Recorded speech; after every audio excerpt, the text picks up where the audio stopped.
함께 기도하시겠습니다.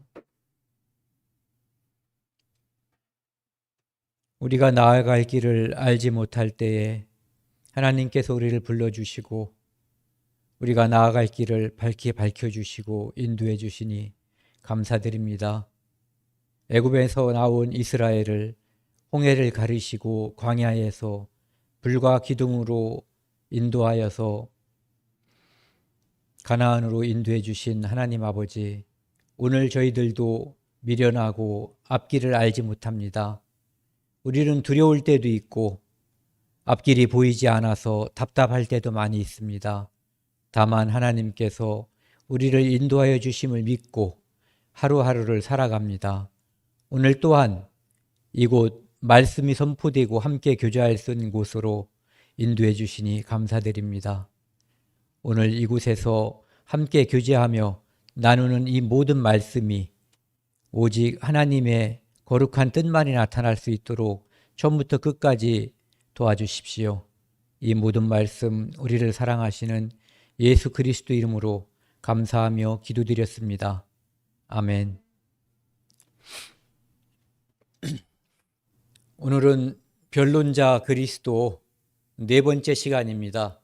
그래서 오늘은 구원, 공로냐 은혜냐 이런 제목으로 함께 은혜를 나누는 시간을 갖도록 하겠습니다. 구원이라고 하는 것은 이 말 자체로서도 구원을 우리가 흔히 받았다, 얻었다라는 말을 쓰거든요.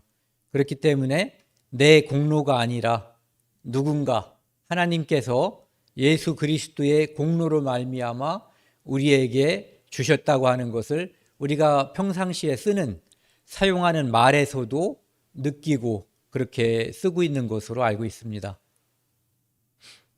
구원, 공로냐, 은혜냐. 일단 답을 알고 넘어가면 우리가 다 알고 있는 것처럼 예수 그리스도의 공로로 말미암은 하나님의 은혜로 우리에게 값없이 주어지는 거죠.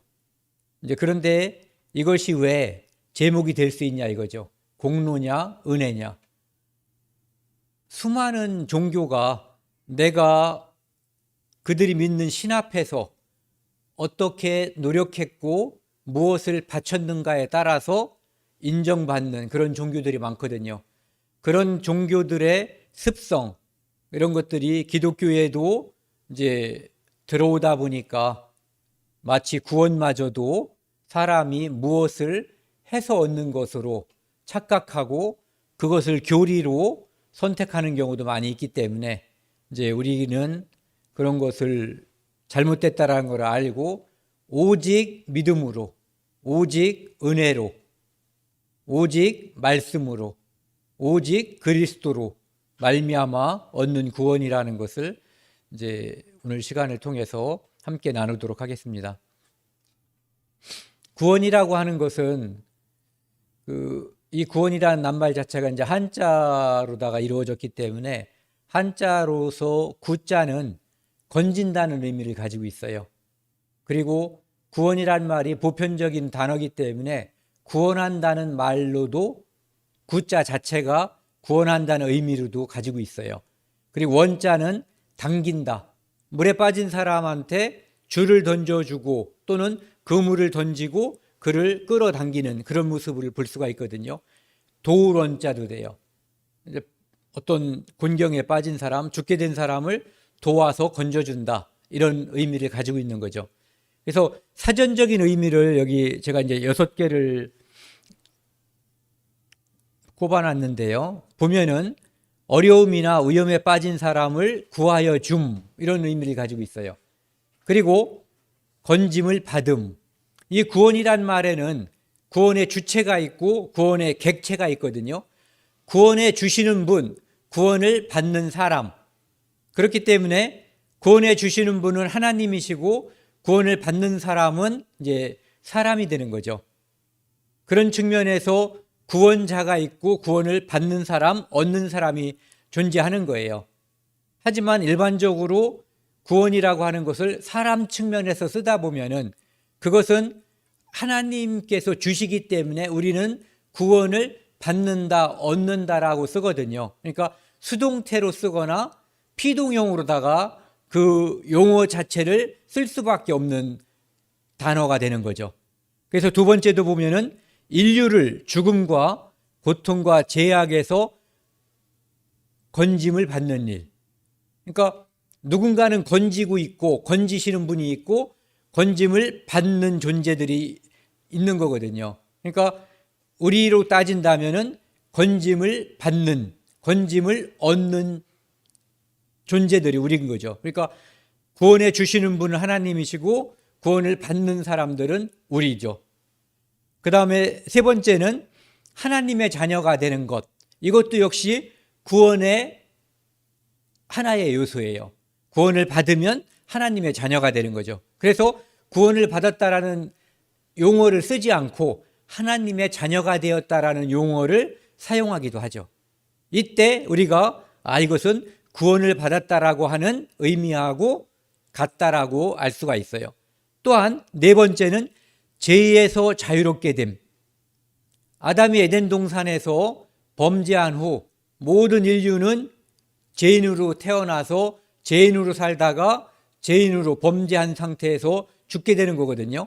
그런데 그 죄를 용서하기 위해서 하나님의 독생자 예수 그리스도께서 이 땅에 하나님께서 사람의 모습으로 성육신에서 오신 분이거든요.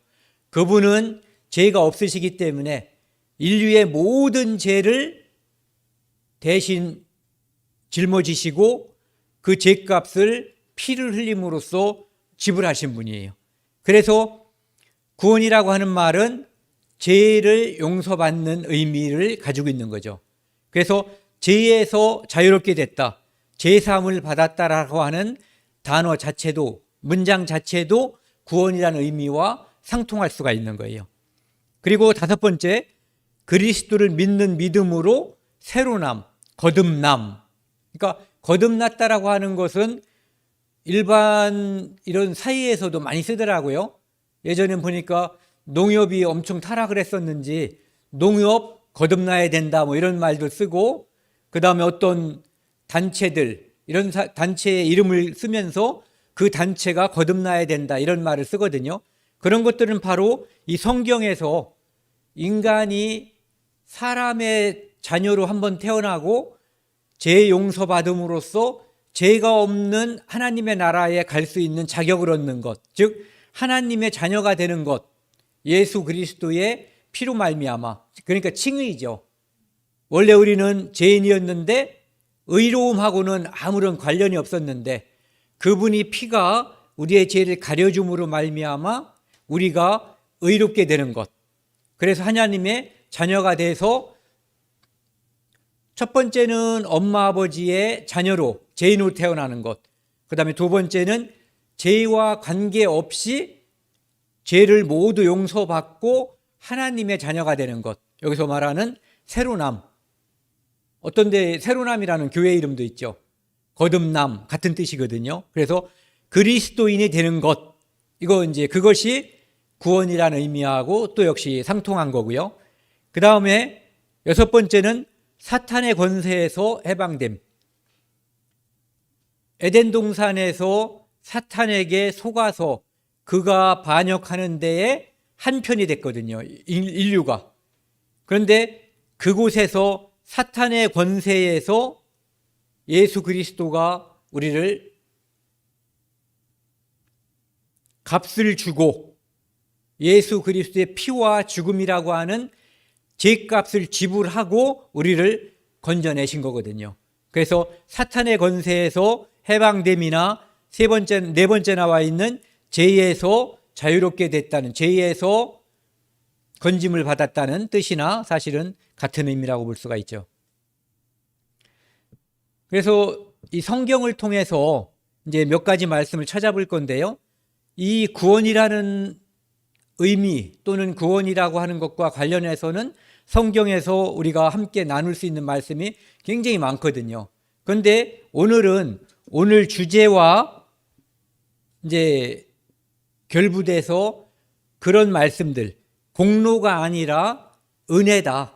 이것은 내가 무엇을 해서 매달리기 또는 노력을 해서 얻은 것이 아니라 일방적으로 은혜로 받았다, 얻었다 하는 그런 측면에서 좀 전에 저희가 이제 6가지를 찾아본 것처럼 그런 거에 집중해서 성경 말씀으로 한번 은혜를 나누도록 하겠습니다. 에베소서 2장 8, 9절 말씀을 먼저 보시겠습니다. 신약성경 311쪽입니다.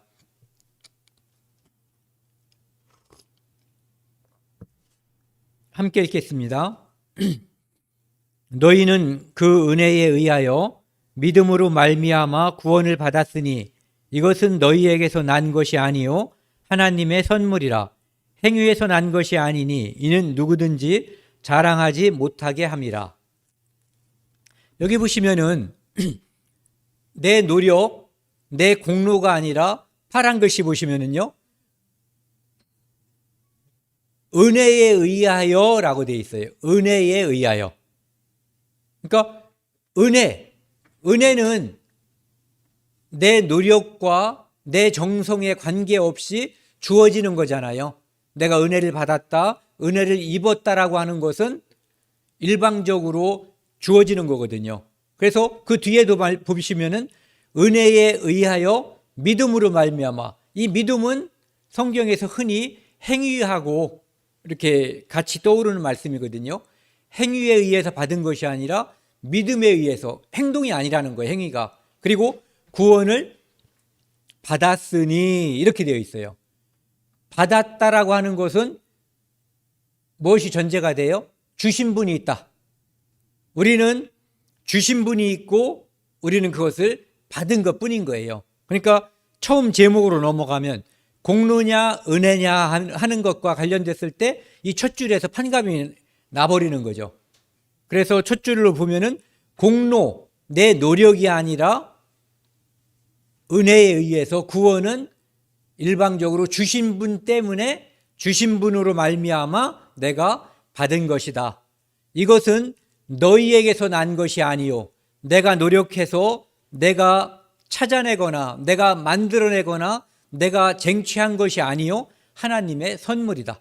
그렇기 때문에 받은 거죠. 선물은 주시는 분이 주시면 받고 안 주면 못 받는 거예요. 그러니까 내 노력과 전혀 관계가 없다. 얼만큼 관계가 없는 거예요? 전혀. 흔히 우리가 그런 말씀 많이 하죠. 0.00001%도 해당이 안 된다. 내 노력은. 하나님의 일방적인 선물이다. 이런 얘기죠. 그래서 9절에도 보면은 행위에서 난 것이 아니니 이렇게 되어 있어요. 행위에서 난 것이 아니란 말은 위에 표현을 하면은 하나님의 선물이다. 받은 것이다. 은혜에 의한 것이다. 너희에게서 난 것이 아니다. 이런 표현들로 바꿔서 살펴볼 수가 있죠. 그 다음에요.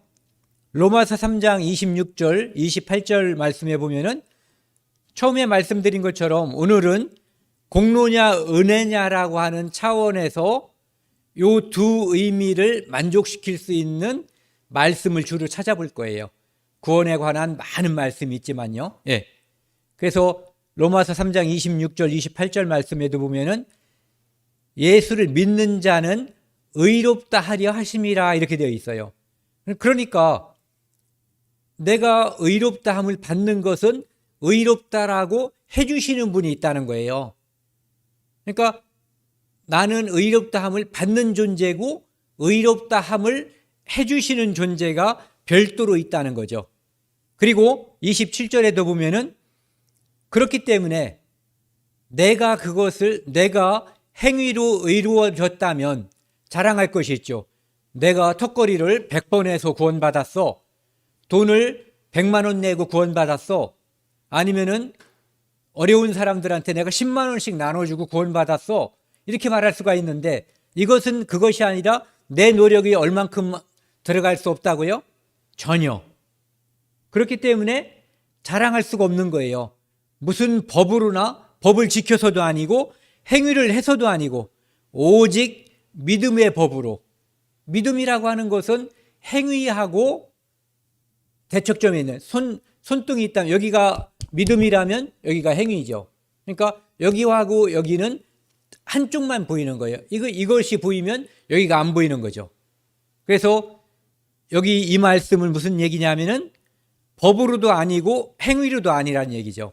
오직 믿음의 법, 믿음에 의해서 선물로 주어지는 것이다, 이런 얘기죠.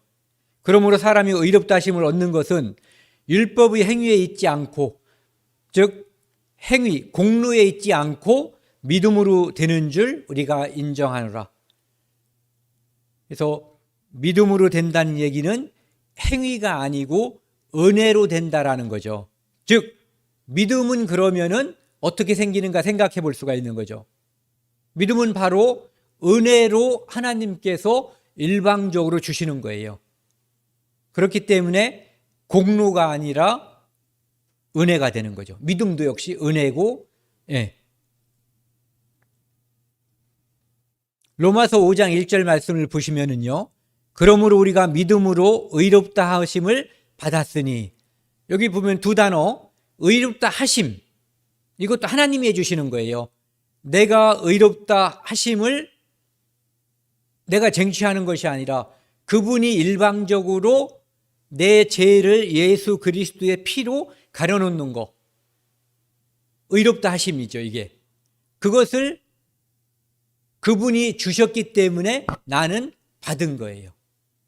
그렇기 때문에 다시 여기서도 살펴보면은 공로냐 은혜냐, 은혜가 되는 거죠. 그분이 주신 것을 우리는 이렇게 받는 거예요.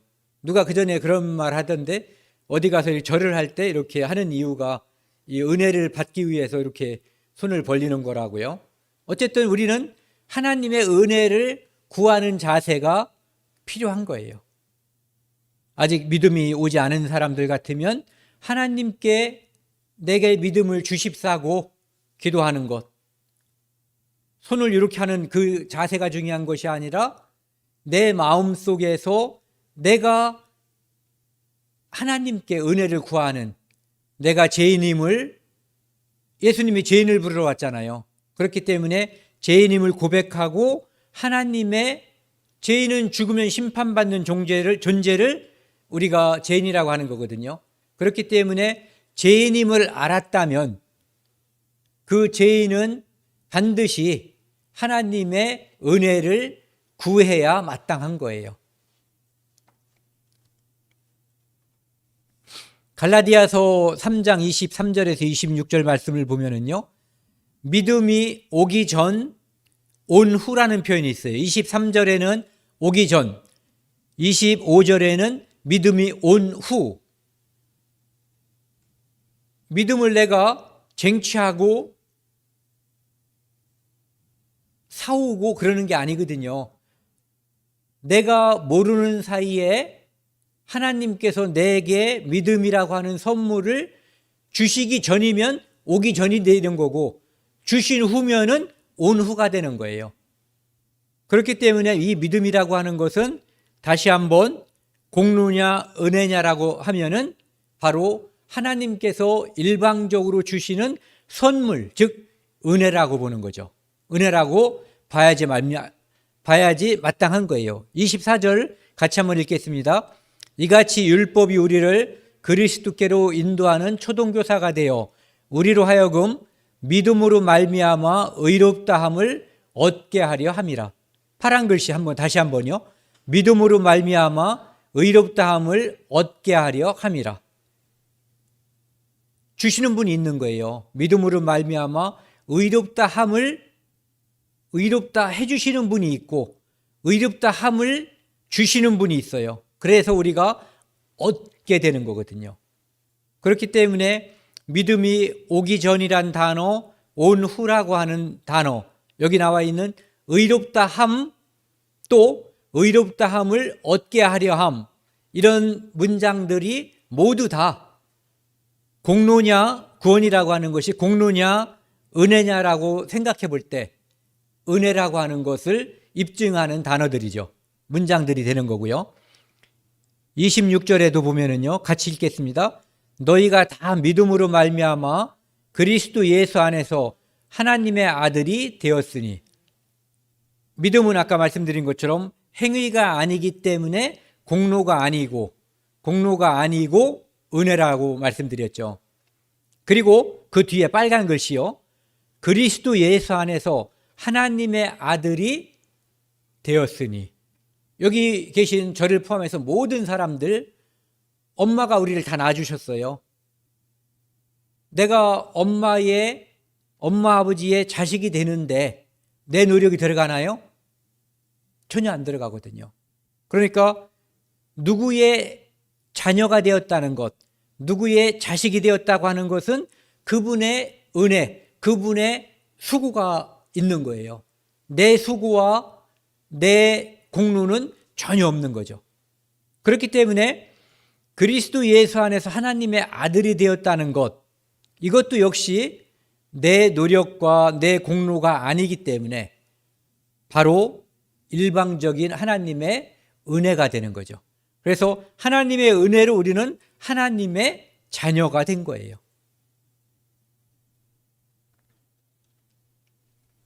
고린도후서 5장 17절 말씀에는요, 그런즉 누구든지 그리스도 안에 있으면 새로운 피조물이라.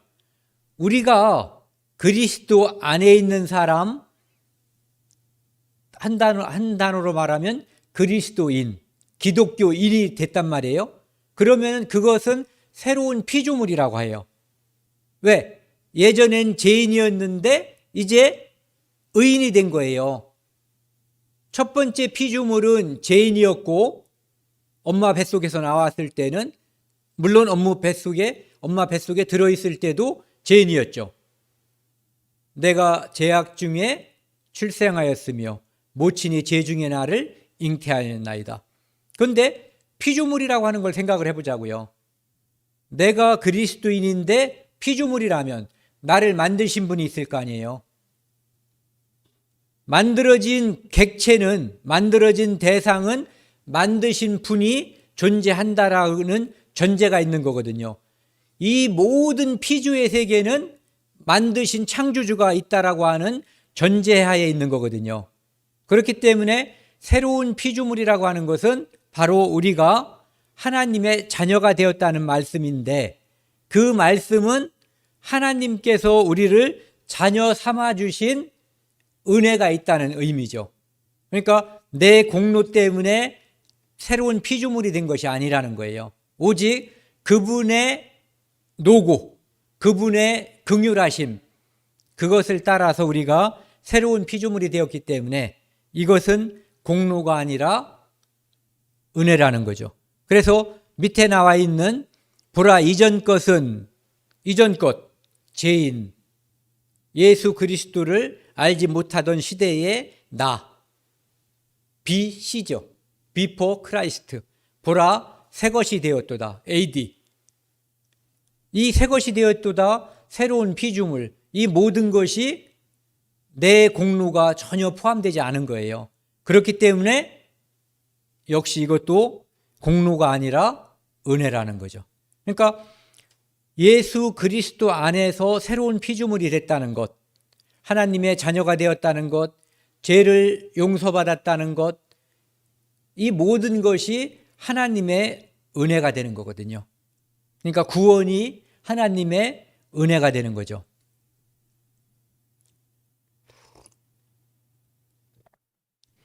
고린도전서 6장 19절 말씀에 보면은요, 너희 몸은, 우리 이 몸을 가리키는 거예요. 이 몸은, 저 뒤로 가면은 앞에 너희가부터 계신까지는 이렇게 가로로 묶어도 되는 거죠. 너희 몸은 성령의 전인 줄 알지 못하느냐. 너희는 너희 자신의 것이 아니다. 즉 우리 몸은 성령의 전, 성령의 집이란 얘기예요. 성령께서 우리 안에 거하신다, 이런 얘기거든요.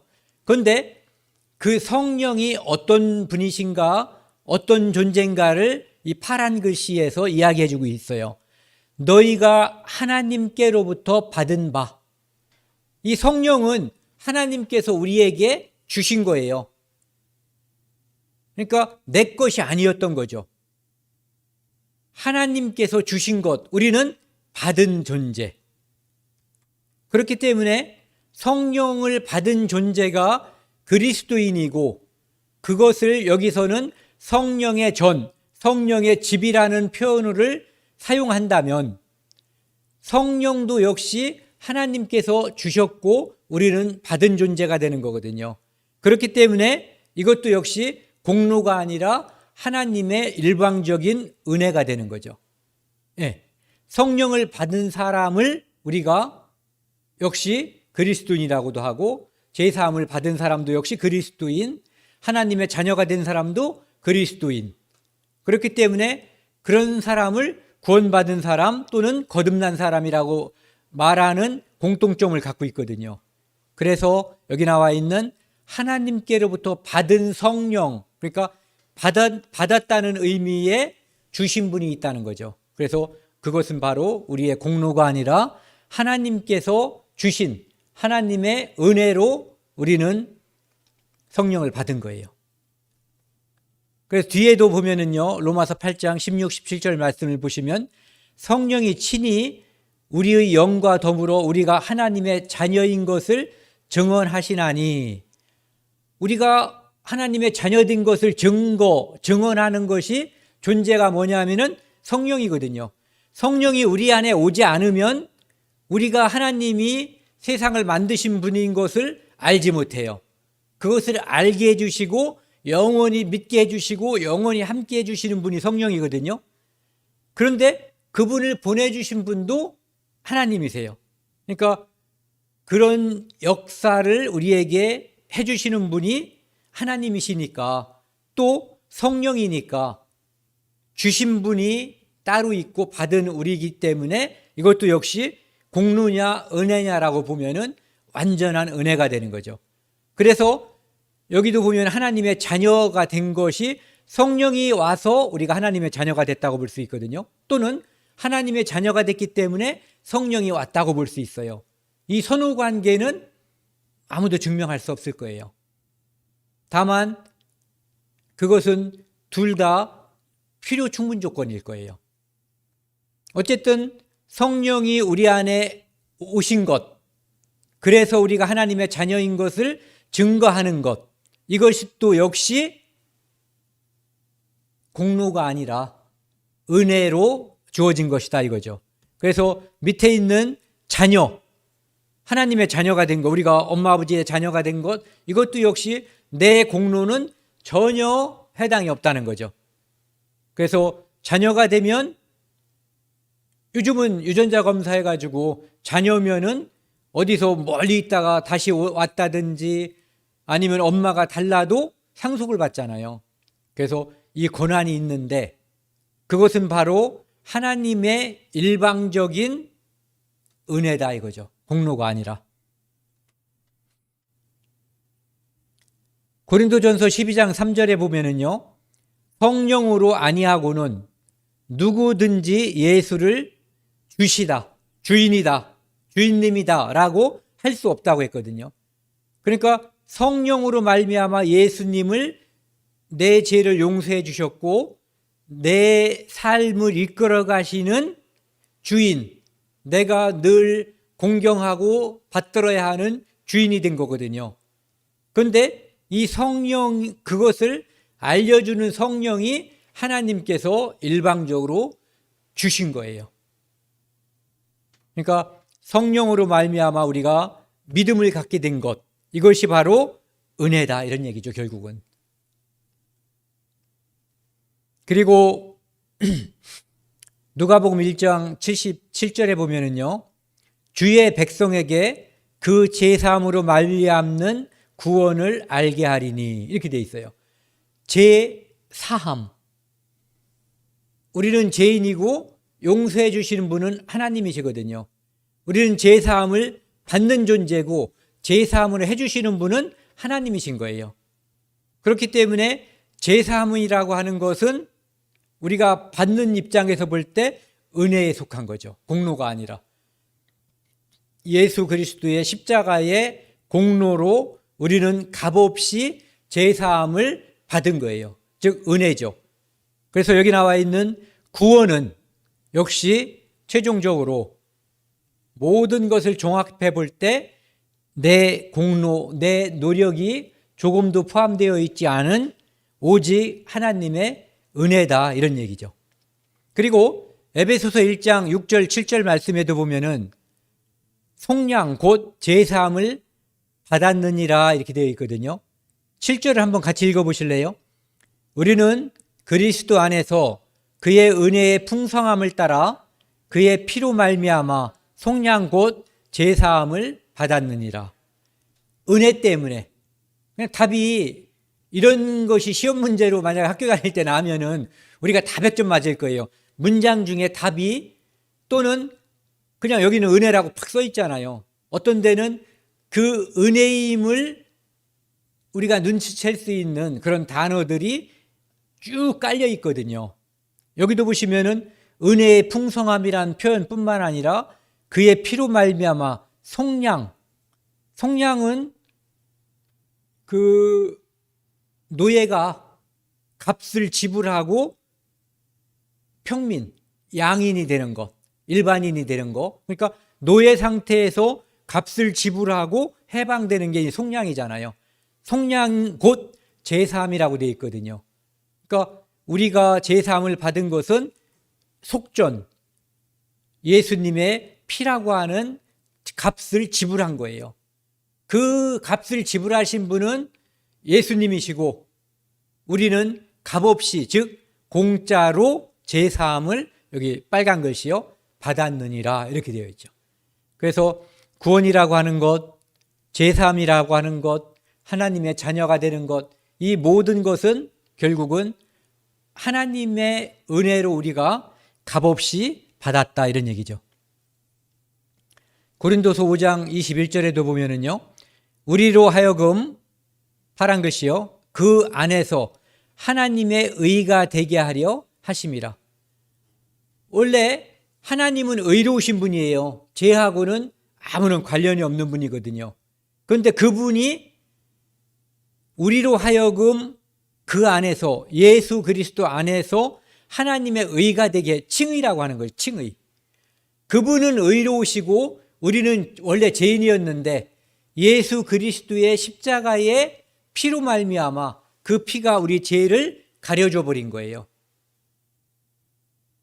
예수 그리스도의 피값을 지불하고 우리가 속량된 거거든요. 우리가 의가 된 거죠. 불의에서 죄에서 의가 된 거예요. 그런데 이것은 하나님이 우리를 더 씌워주신 것, 예수 그리스도의 피를 우리의 앞에 씌워주신 것, 피가 죄를 속하느니라 하나님 말씀에 따라서 우리가 하나님의 의에 의해서 우리가 하나님의 의가 된 거예요. 그러니까 그 모든 것은 원래 우리 것이 아니었는데 하나님의 은혜로 우리 앞에 씌워진 거예요. 그래서 하나님이 의롭게 봐주시는 거죠. 원래 의로운 것이 아니고.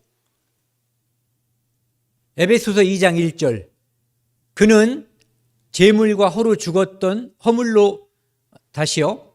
그는 허물과 죄로 죽었던 너희를 살리셨도다. 이것이 바로 죄와 허물, 이것 때문에 우리는 죽었고 영원히 죽을 수밖에 없는 하나님 앞에 영적인 신분에서 죄인이었거든요. 죽은 신분이었어요.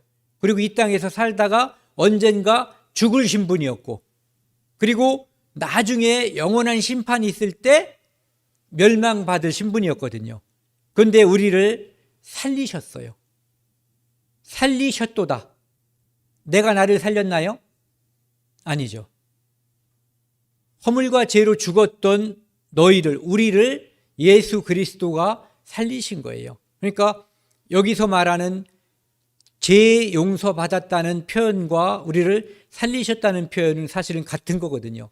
이 같은 표현이 결국은 우리가 은혜로 구원을 받았다는 말과 똑같이 나올 수가 있는 거죠. 오늘은요, 여기까지 하고요. 다음 주에는 도덕이라고 하는 것, 이것이 도덕은 우리 마음속에 있는 것이 밖으로 표출되는 거잖아요. 그러면은 마음은 중요하지 않는가? 또는 마음만 있으면 겉으로는 막 아무렇게나 해도 되는가 하는 문제가 있는 거거든요. 그래서 그런 측면을 바라보고요. 그 다음에 지금부터는 짧게 변론자 그리스도 책을 요약한 것을 말씀드리겠습니다.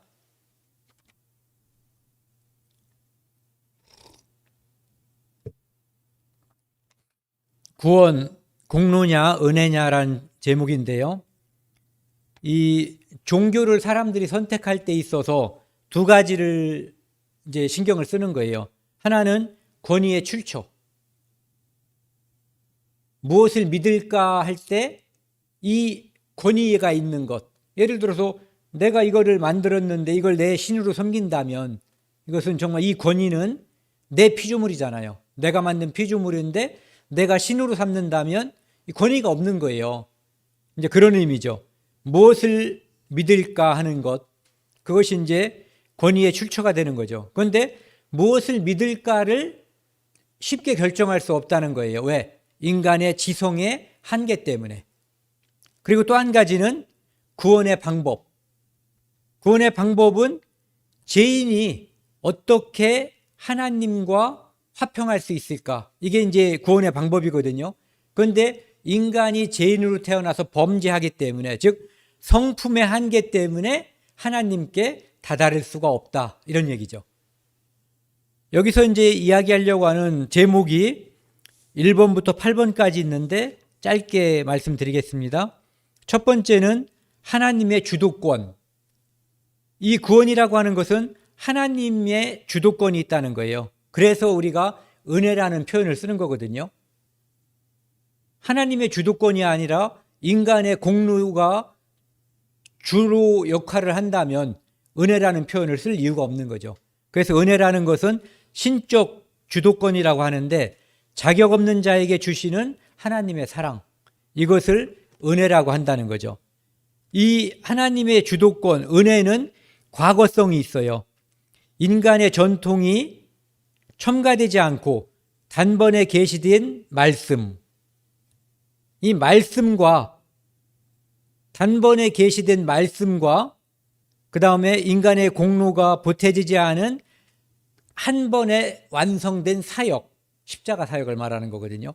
요것에 의해 이것은 이미 다 지나가 버린 거잖아요. 우리로 따져서 볼 때. 그렇기 때문에 그것은 과거성이라고 얘기하는 거예요. 그래서 단번에란 말은 어떤 일이 일어나서 지속적인 효과를 보이고 있지만 다시 반복할 필요가 없는 것. 여기에는 완전성이 포함되는 거예요. 완전성이 포함된 것은 한 번만 해서 이것이 완전하기 때문에 두 번 할 필요가 없는 거죠. 그래서 십자가의 보혈의 그 능력은 십자가에서 예수님이 한 번만 피 흘렸지만 완전하기 때문에 완전히 영원히 용서했기 때문에 두 번 다시 재탕할 필요가 없다, 이런 얘기죠. 그 다음에 이 과거에서 현재로 계속 그 기능, 이것이 이어진다는 얘기예요. 예수님의 십자가에서 흘린 보혈은 과거인데 지금도 누군가는 오늘도 그것을 믿고 그리스도인이 된다는 거죠. 그 피로 속죄함을 받는다는 얘기예요. 그래서 그 열매가 과거에 끝난 일인데 열매는 오늘날도 또는 미래에도 열매가 거두어진다, 이런 얘기예요. 새로운 계시는 없지만 그리스도 안에서 하나님의 계시를 점진적으로 이해한다. 이 성경이 그런 거죠.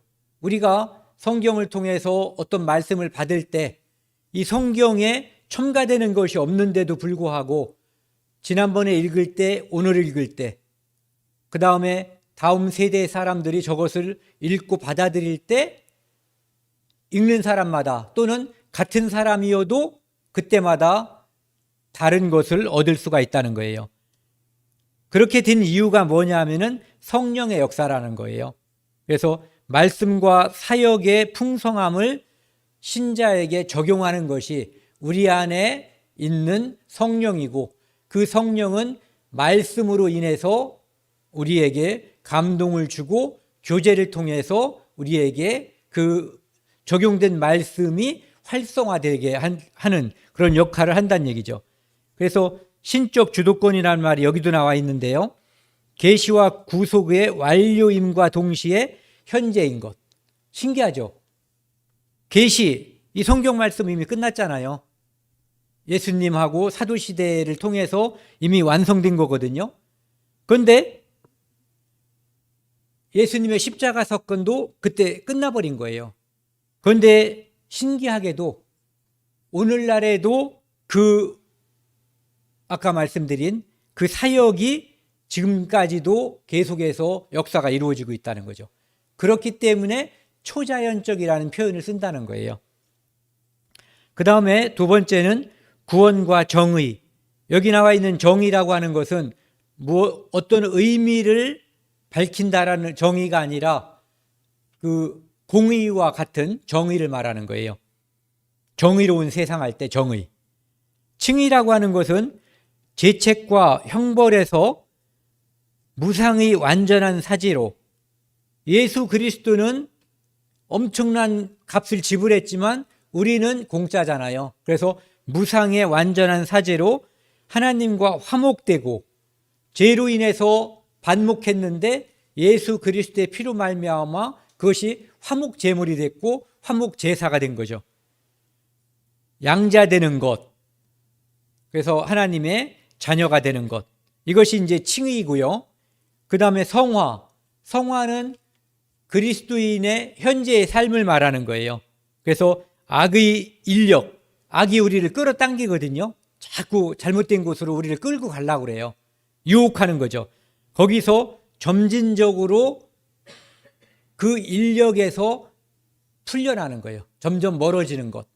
어떤 사람은 빨리 많이 풀려나가고 멀리 갈 수도 있고, 어떤 사람은 천천히 또는 조금씩 풀려날 수도 있어요. 그래서 그런 것들이 바로 성령의 선물이다, 이런 얘기죠. 그 다음에 영화라고 하는 것은 몸의 구속. 그래서 미래의 어느 시점에선가 예수 그리스도께서 공중에 재림하실 때 후련히 변화하는 것, 이것이 이제 영화라고 하는 거죠. 여기서는 세 번째 바리새인과 세리를 비교하고 있는데, 이 세리와 바리새인을 로마에 협조적이었는가라는 측면에서 보면은 세리는 로마에 협조적이었어요. 그런데 바리새인은 비협조적이었고, 민중들은 세리를 멸시했고, 바리새인들은 민중들의 인기가 있었어요. 그리고 정치와 도덕적인 측면에서 세리는 미지근한 태도를 취했고, 그 다음에 바리새인은 굉장히 엄격한 태도를 취했다고 그래요. 그 다음에 하나님 앞에서 세리는 절대 죄인이에요. 누가 봐도 돈 떼먹는 사람, 민족을 핍박하는 사람. 그래서 긍휼의 필요성, 하나님의 긍휼이 없다면 그는 바로 멸망할 거라는 것을 모든 사람이 다 쉽게 알 수 있는 존재라는 거죠. 그런데 바리새인은 상대적인 의인이에요.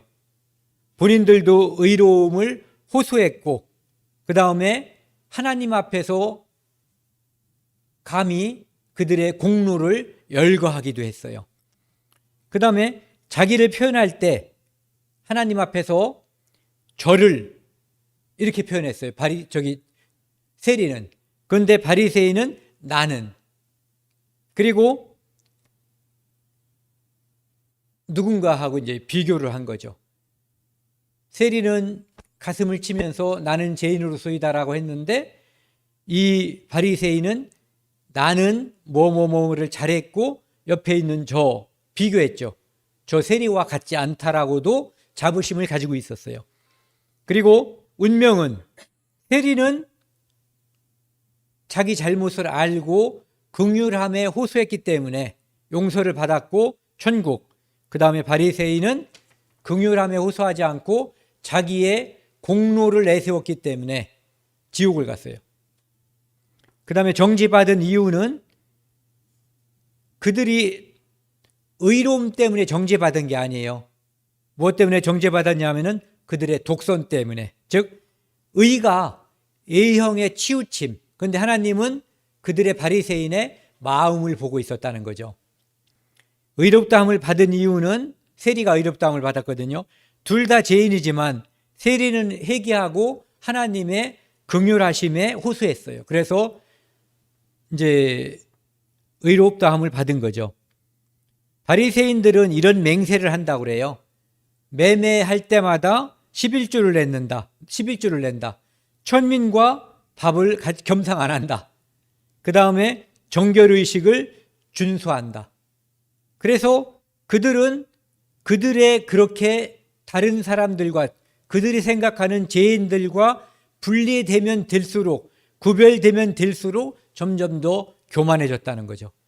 그렇기 때문에 그들의 독선으로 말미암아 이제 자비하심을 받지 못했던 거예요. 그 다음에 네 번째, 공로가 아닌 자비. 영생이라고 하는 것은 행위, 즉 공로가 아니라 대가가 아닌 은혜의 사역을 신뢰하는 것이다. 즉 예수 그리스도께서 십자가에서 돌아가신 그 피가 내 죄를 다 용서했다라고 하는 그 사역에 내가 의지하는 거예요. 그래서 바울도 하나님의 긍휼에만 의지하고 자기의 선행과 어떤 공로에 조금도 기대지 않는다라고 이제 이야기하고 있는 거죠. 그 다음에 다섯 번째는 그리스도의 죽음에 의의, 많은 사람의 대속물로 이 땅에 오셨다. 그리고 칭의의 이유는 예수님의 가치가 사람들의 믿음의 가치보다 컸기 때문인 그런 거거든요. 그러니까 사람들의 죄보다도 예수 그리스도의 피의 가치가 월등하기 때문에 우리를 구원할 수가 있었던 거예요. 그리고 성찬을 하라고 하는 기념 명령은 대속의 죽음이 모든 세대 앞에서 늘 기억되고 준행되어야지 된다. 그래서 아직 예수 그리스도를 모르는 사람들도 그 성찬이라고 하는 그 기념을 통해서 그것을 보고 저게 뭐예요? 질문하고 거기에 대답으로써 이제 그리스도인에 동참할 수 있는 그런 계기가 될 수 있다는 거죠. 그 다음에 이제 복음의 여섯 번째가 복음의 성례들인데요.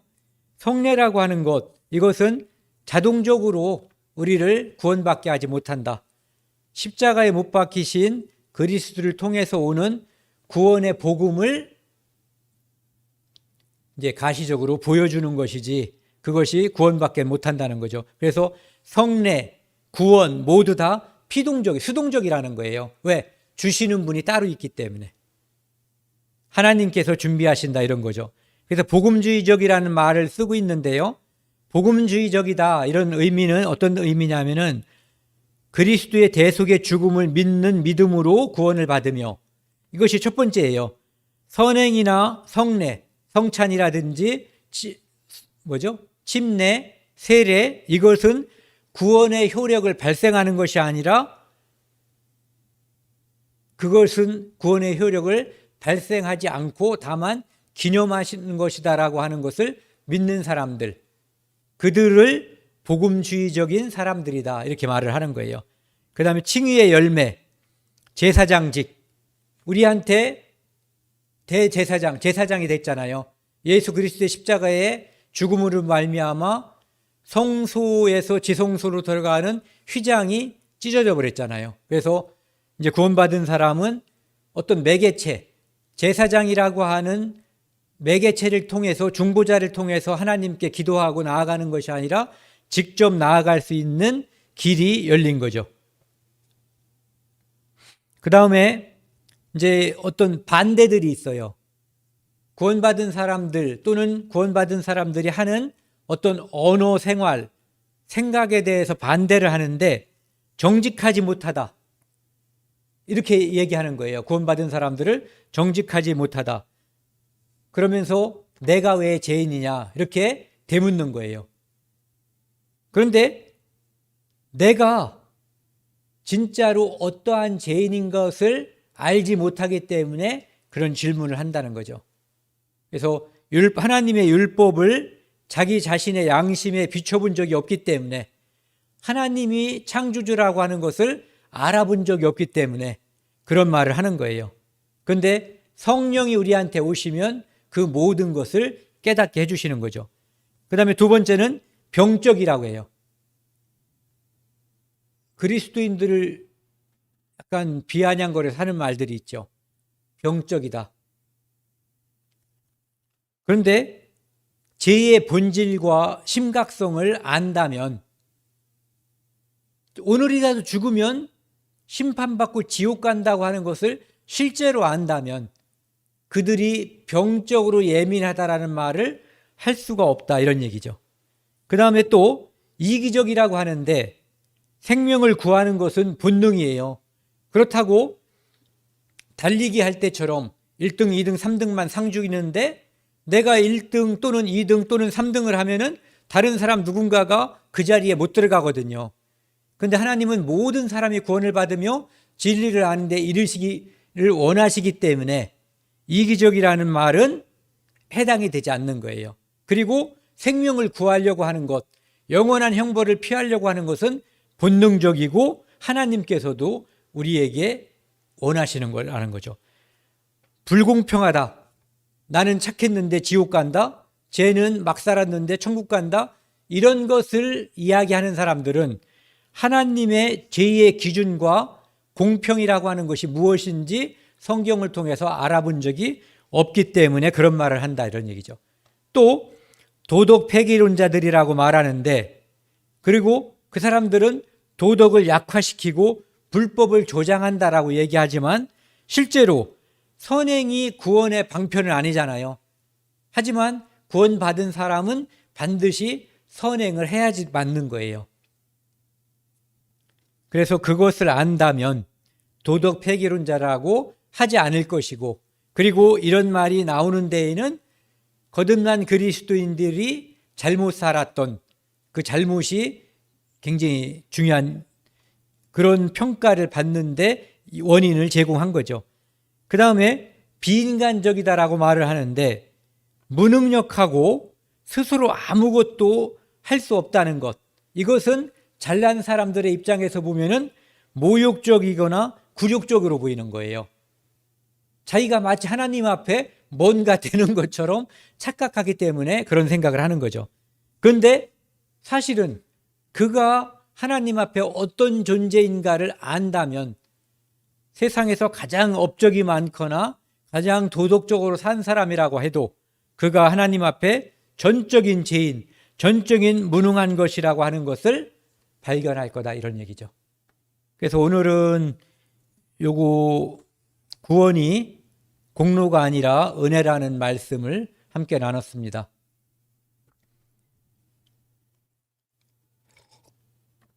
그리고 다음 주에는 도덕, 외면적이냐 내면적이냐라는 제목으로 함께 나누겠습니다. 함께 기도하시겠습니다. 하나님 아버지, 감사합니다. 구원이 인간의 공로냐, 하나님의 일방적인 은혜냐, 분명한 답을 우리가 알고 있지만 이 세상에 많은 사람들이 자신의 공로로 하나님께 나아가려고 하는 현상이 있다는 것 또한 우리가 잘 알고 있습니다. 죄인은 하나님 앞에 아무것도 내세울 것이 없고, 성전에서 기도했던 세리처럼 오직 나는 죄인으로소이다 하면서 하나님의 긍휼하심에 의지할 수밖에 없습니다. 그것으로 인해서 우리는 죄인임을 깨달았고, 예수 그리스도의 십자가의 보혈로 말미암아 우리는 하나님께서 우리에게 거저 주시는 구원을 얻게 됐습니다. 하나님 아버지, 감사드립니다. 이것으로 인해서 우리가 하나님 앞에 아무것도 내세울 수 없는 죄인이었지만 하나님의 은혜로 말미암아 값없이 의로운 자가 되었습니다. 하나님의 자녀가 되었습니다. 감사드립니다. 이 모든 말씀 우리를 죄에서 영원히 용서해 주신 예수 그리스도 이름으로 감사하며 기도드렸습니다. 아멘. 광고 말씀 잠깐